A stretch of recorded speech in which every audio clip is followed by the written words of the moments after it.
They're in all the stories, right? These powerful creatures soaring through the sky, controlling the rain, the rivers, the whole shebang. I mean, the Chinese dragon is like the ultimate symbol of power in China. Oh, absolutely. But you gotta wonder, didn't somebody somewhere actually see something real that started all these legends? Yeah, Like, yeah, yeah. where's the line between myth and reality?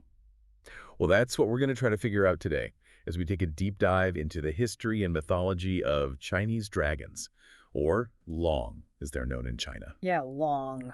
We dug through tons of sources, like a lot of really cool stuff, to try to get a grip on these creatures. Yeah, and I think what's so fascinating is how they're not just some ancient myth, Right. right? They're woven into the very fabric of Chinese culture, even today. Totally. And I think that's what makes them so different from, say, the Western idea of a dragon. Right, exactly. Forget those fire-breathing, treasure-hoarding monsters. Yeah, they're more like benevolent forces. Yeah. Yeah.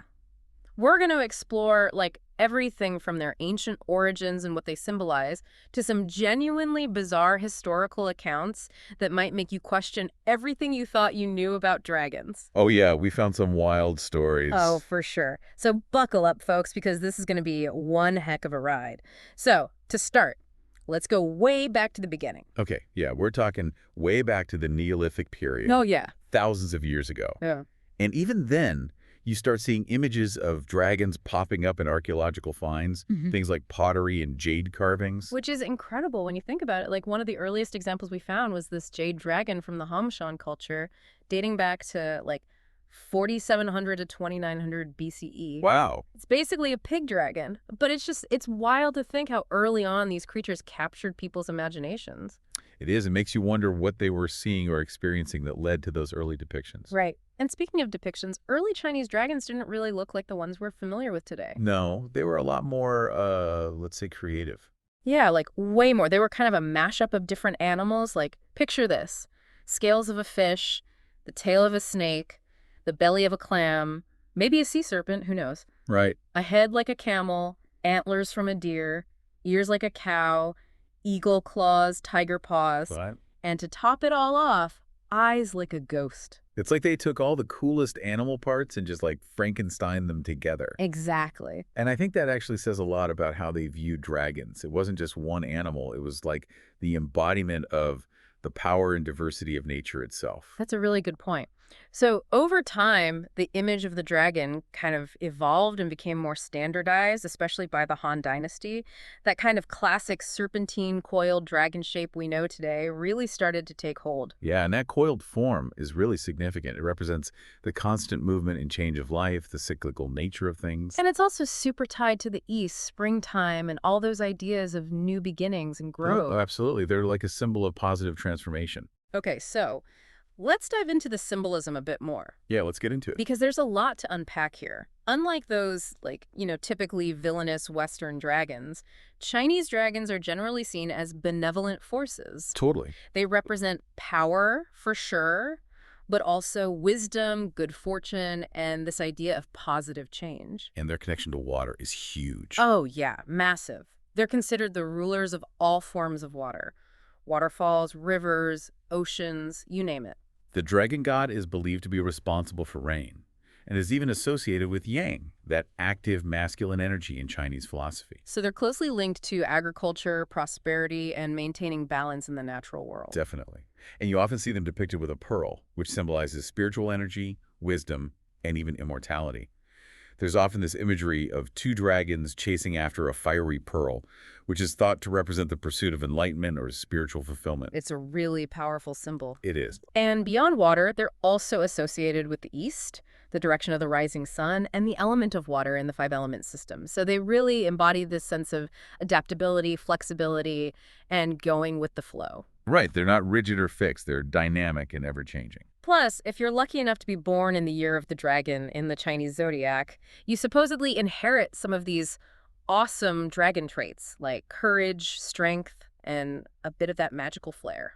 They do say dragon babies are destined for greatness. Yeah, well, we'll see about that. But it's clear that dragons permeate every aspect of Chinese culture. They really do. So how did these powerful symbols become so deeply ingrained in Chinese culture? Well, I think a big part of it has to do with the mythology, the incredible stories that have been passed down for Oh generations. yeah, the stories are key. Take, for example, the legend of the Yellow Emperor, who's considered the ancestor of all Chinese people. Right, the mythical founder of Chinese civilization. The story goes that when he died, he transformed into a dragon and ascended to heaven. That's a pretty epic way to go out. Right. Talk about leaving a legacy. Exactly. And it immediately connects the dragon to rulership and the idea of emperors having a divine mandate to rule. It's like their right to rule is backed up by a dragon, which is pretty powerful imagery. Oh, yeah, for sure. And then you've got the dragon kings, these divine rulers of the four seas. Each sea has its own dragon king who controls the weather, especially rainfall. So people would pray to them during times of drought or for favorable weather conditions. Yeah, It really highlights that benevolent, helpful aspect of Chinese dragons. They're there to maintain harmony and balance in the natural world. definitely. And even in other famous Chinese tales, like the story of the Monkey King, dragons play a pivotal role. Oh, yeah, Sun Wukong. Love that guy. He actually gets his magical staff, the Rui Jingu Bang, from one of the Dragon Kings. It emphasizes the dragon's connection to power, magic, and the supernatural. It's like they're the keepers of these ancient mystical forces. Ah. And it's not just the grand myths. Dragons also feature prominently in everyday sayings and proverbs, like the saying, hoping your son becomes a dragon, which basically means you have high aspirations for your child. It's like wishing them a life of success and achievement. Right, that they'll reach their full potential. Exactly. So from ancient artwork to mythology to everyday language, the dragon is everywhere in Chinese culture. It's truly woven into the cultural DNA. But I think it's particularly interesting to look at how dragons became associated with one specific group, the emperors. Oh yeah, the emperors took dragon symbolism to a whole other level. They really did. It makes sense, though, when you think about it. The dragon already represents power, authority, and a connection to the divine. Right, so it was a natural fit for the emperors to adopt it as their symbol. Yeah, and this association really solidified during the reign of Emperor Qin Shi Huang, the first emperor to unify China. He made the dragon his personal emblem, linking himself to that whole mandate of heaven concept, the idea that his right to rule came from a higher power. It was a brilliant move, politically speaking. It legitimized his rule and created this aura of awe and power around the emperor. Totally, and that symbolism persisted for centuries. Yeah, it became super ingrained in the imperial system. The emperor was often referred to as the son of heaven, or the true dragon.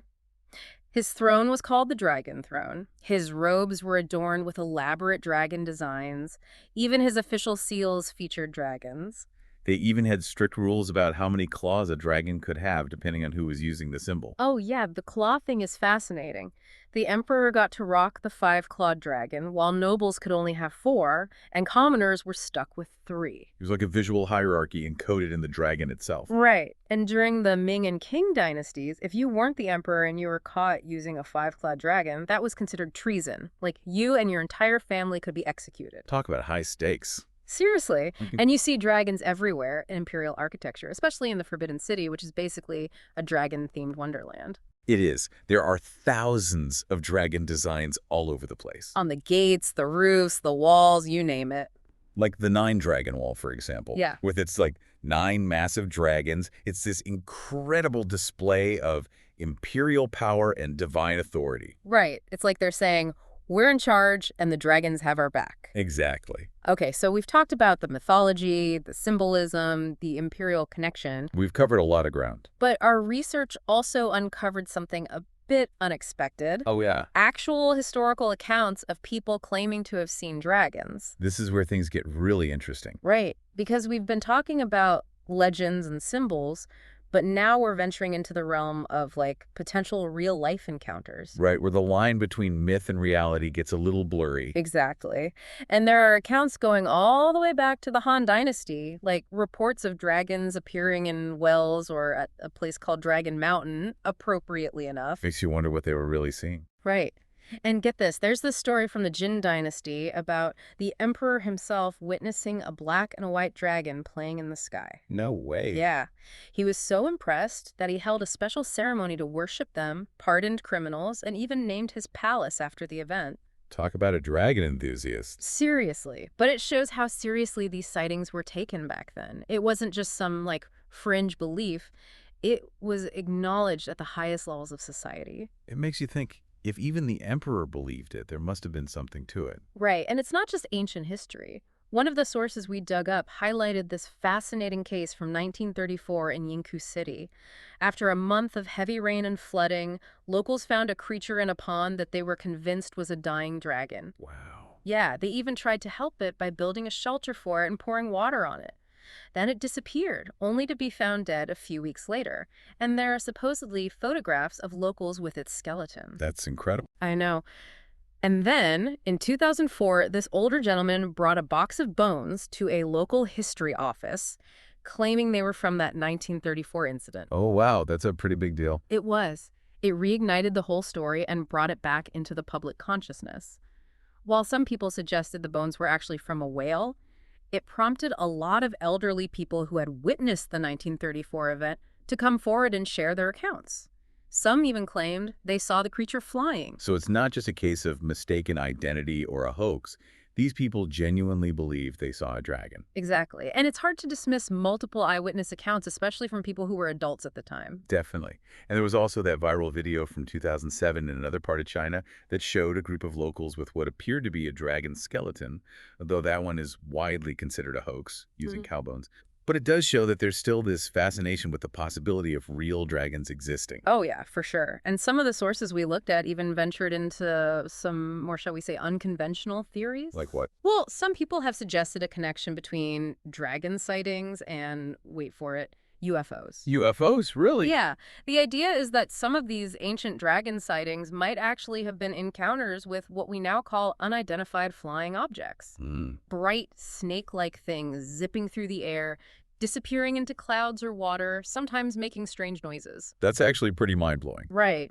It's wild how some of those old descriptions do sound a bit like modern UFO reports. It is. And then there's this whole concept of dragon lines or lung mei in feng shui. Oh, yeah, those are fascinating. They're believed to be these invisible currents of energy flowing through the earth, and ancient buildings, especially temples and palaces, were often built along these lines. Right, to harness that energy. Exactly. And some people have even compared them to Legree lines, which are these supposed alignments of ancient sites and natural features that are thought to have some kind of mystical or supernatural significance. It's interesting to think that maybe ancient people were tapping into some kind of energy or force that we don't fully understand yet.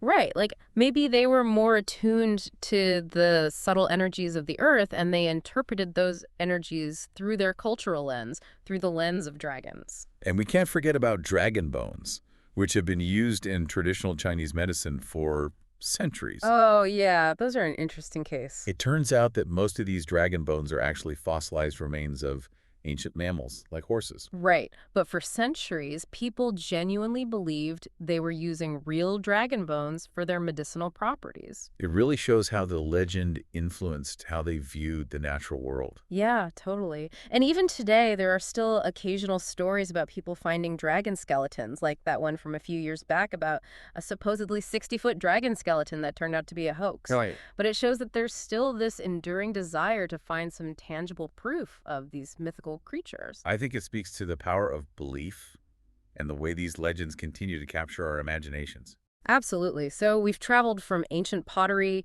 to emperors draped in dragon robes to modern-day sightings and unconventional theories.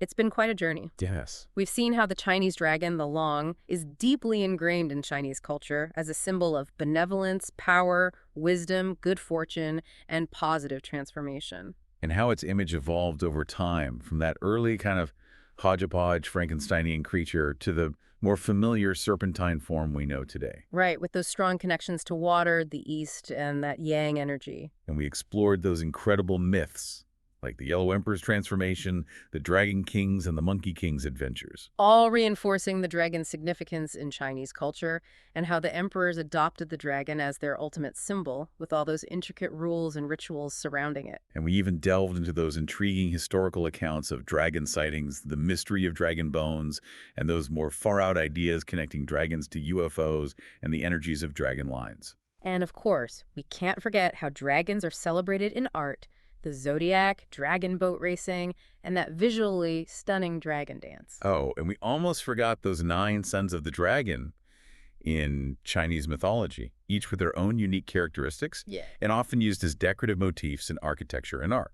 And that recurring theme of the number 9 in relation to dragons. It's like 9 heads, 9 suns. 9 is a powerful number when it comes to It dragons. really is. And it's crucial to remember that, unlike Western dragons, Chinese dragons are generally not these fire-breathing, destructive beasts. Right. They're more about harmony, balance, and bringing good fortune. Exactly. So after all that, I think the big question is, could the persistence of dragon imagery and stories throughout Chinese history mean that there's something more to it than just pure fantasy? Right. Could there be some kind of forgotten memory embedded in those myths, perhaps a memory of real, unexplained phenomena? Or maybe a deep connection to the Earth's energies that we've lost touch with. It's a fascinating thought. It really is. Could those myths and legends hold a tiny seed of truth just waiting to be rediscovered? It's definitely something to ponder. Definitely. Well, that's our deep dive into the captivating world of Chinese dragons. We hope you enjoyed the journey. Yeah, we had a blast exploring all this. And we'll see you next time as we continue to uncover